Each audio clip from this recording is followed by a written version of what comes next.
I'll know the answer when I get home. A few years ago, I used to work as a drug smuggler.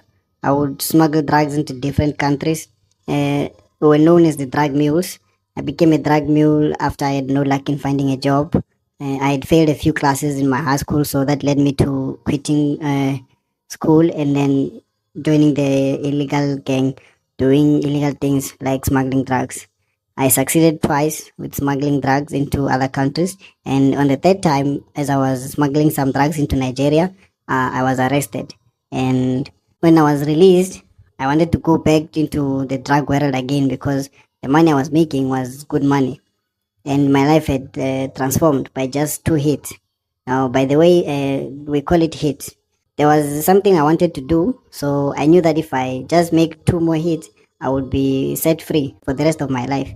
And then, as I was in jail in Nigeria, I met someone in the holding cell who gave me their number.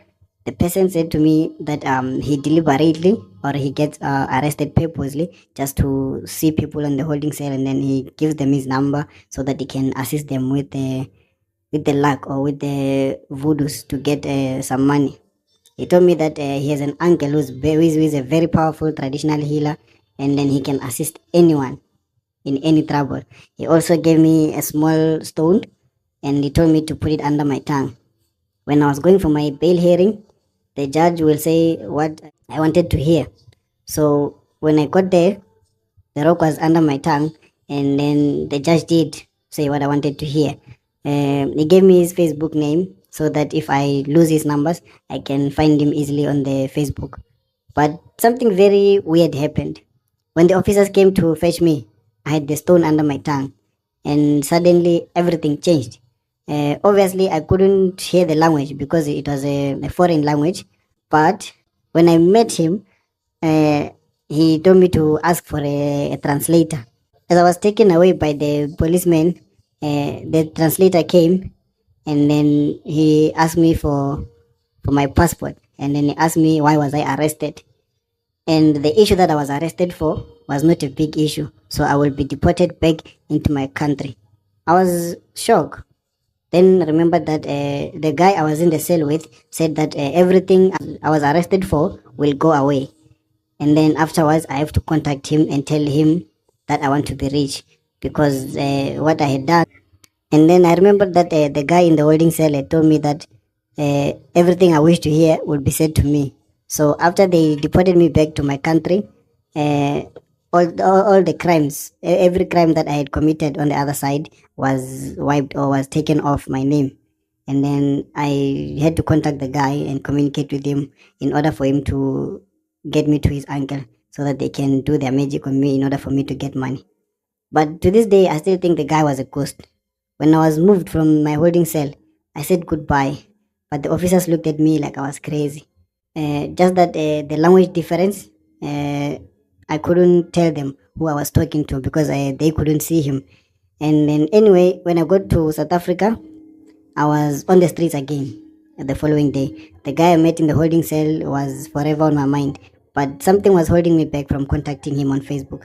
I had searched for him and found his account, but I was skeptical on saying something to him. He became the only thing I could think about. Eventually, I even started dreaming about him. The dreams were so intense that they felt like they were real. In the dream, I was very rich and I was living the life of my dreams. He was always the one coming into my dreams, reminding me that I deserved a life that was meant for me, the luxurious life, the rich people life.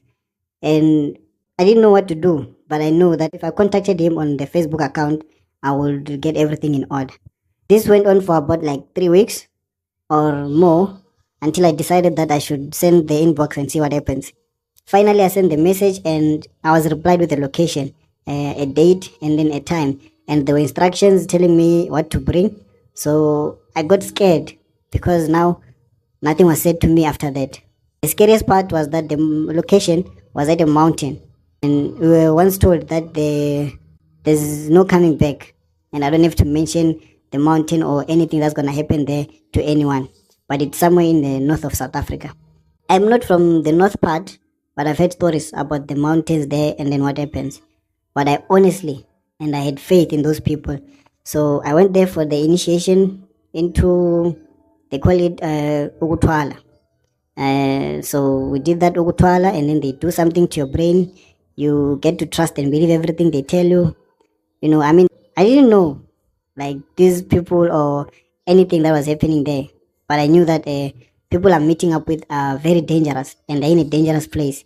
I went there with hesitation and I was thinking twice all the way there. I met up with someone at the bottom of the mountain and he walked me up into the mountain, leading me to where I was meeting the uncle who is a traditional healer. When I arrived there, I looked at the Sangoma and there were so many Sangomas in there and they were entertainers as well. They don't live there, but they all went there for some rituals. It was packed, and it's funny how much we had so many people there. There were many people, but it was extremely quiet. I was taken into an isolated place. I was taken by one man into an isolated place. I was the only one who was taken into an isolated place, and then he ordered me to take off my clothes and made me jump the fire he was sitting next to. I jumped the fire until I got tired and I felt very weak. Then he told me to choose any of my nipples and he was going to poke it with a needle. He said my nipple represented my mom. The other one will represent my dad. Uh, he said he's not going to tell me which one is which, but I'll know the answer when I get home. He then poked my right nipple with that needle he was holding in his hand, and the needle was covered with blood. I felt numb and very, very weak. The same time he pulled the needle out, and somehow I started hearing a very familiar voice screaming for help, and then it went quiet. Then I was told to lay down and rest. When I wake up, I should go home and not look back at all. I walked that very scary mountain alone, but I was fooled by the creepy sounds of hands clapping till I was down at the bottom. I got in the car and drove back home.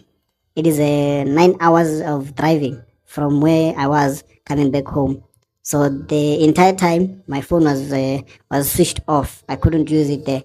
I suspected that the battery was low, but when I came to charge it in the car, it wouldn't charge. When I got home, before I got out of the car, a Facebook inbox beeped. It was from someone who just sent, "We don't discuss what happened at the mountain with anyone, not even our loved ones, or they die."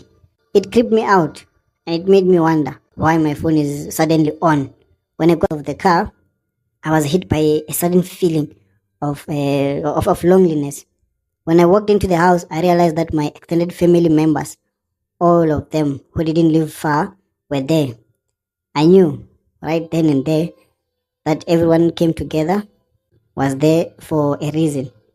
And then it was quite a moment when I was hit by death. Then I sat down and waited to hear what was happening. My aunt then said to me, they have been trying to call me, but my phone was off.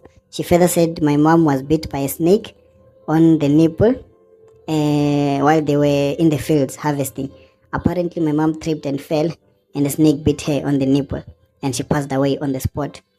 It hit me very hard because it was at that very moment I realized that this thing was really happening. The nipple I chose was obviously my mom, and it meant I had ended my mom's life.